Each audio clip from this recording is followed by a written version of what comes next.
بہت پہلے جب ہر جگہ بادشاہ ہی حکومت کیا کرتے تھے، ایک مرتبہ ایک بادشاہ اپنے ایک ملازم سردار سے ناراض ہو گیا اور اسے دربار سے نکال دیا اور حکم دیا گیا کہ تم دن رات اپنے گھر میں پڑے رہو، نہ کہیں باہر جا سکتے ہو اور نہ ہی کہیں کام کر سکتے ہو۔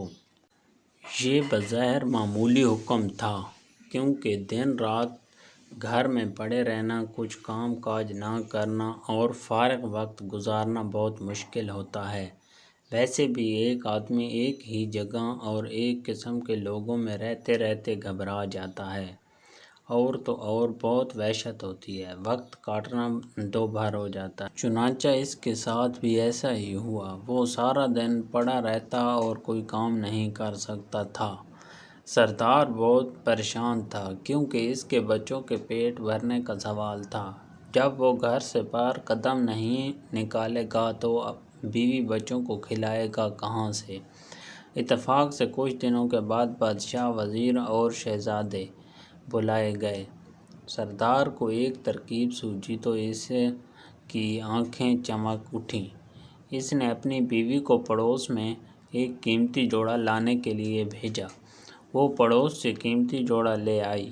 سردار نے منگے کا قیمتی جوڑا جلدی سے زیب تن کیا اور گھر سے نکل پڑا اور شان سے چلتا ہوا شاہی دربار میں جا پہنچا۔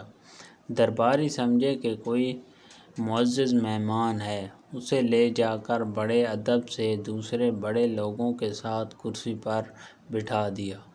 سردار گردن اکڑا کر کرسی پر بیٹھ گیا۔ دربار شروع ہوا۔ جشن کی تمام رسمیں ادا کی گئیں اور اس کے بعد دسترخوان پر اعلیٰ قسم کے کھانے رکھے گئے۔ سردار نے بھی ہاتھ بڑھا کر خوب ڈٹ کر کھانا کھایا اور پھر نظر بچا کر بڑی چالاکی سے سونے کی ایک رکابی اپنے لباس میں چھپا لی اور دربار ختم ہوتے ہی وہاں سے 9 2 11 ہو گیا اور گھر آ کر بڑے مزے سے سارا واقعہ اپنی بیوی کو سنایا۔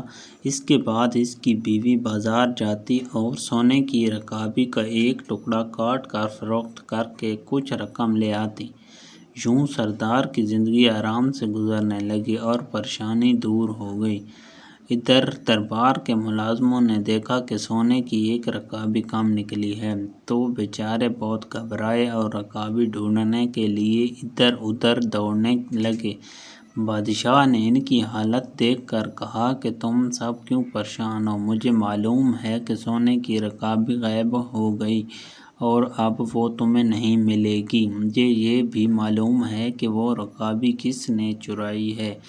اگلے سال پھر جشن ہوا اور دربار مہمانوں سے بھر گیا۔ جشن کے اختتام پر مہمانوں کو کھانا دیا گیا۔ سردار اس موقع پر بھی موجود تھا۔ کھانا کھانے کے بعد پھر اس نے نظر بچا کر بڑے اطمینان سے ایک سونے کی رکابی اپنے لباس میں چھپا لی۔ دربار ختم ہوا تو مہمان جانے لگے تو سردار بھی محل کے دروازے سے باہر نکلنے لگا کہ اچانک بادشاہ سامنے آ گیا۔ بادشاہ کو دیکھ کر وہ بہت سٹ پٹایا اور گھبرا کر ادھر ادھر دیکھنے لگا۔ بادشاہ نے ہاتھ بڑھا کر اس کا ہاتھ پکڑا اور کہا کہ پچھلے سال کی رکابی ختم ہو گئی، جو پھر ایک اور رکابی لے جانا چاہتے ہو؟ یہ سنتے ہی سردار کے ہوش اڑ گئے اور خوف کے مارے کانپنے لگا۔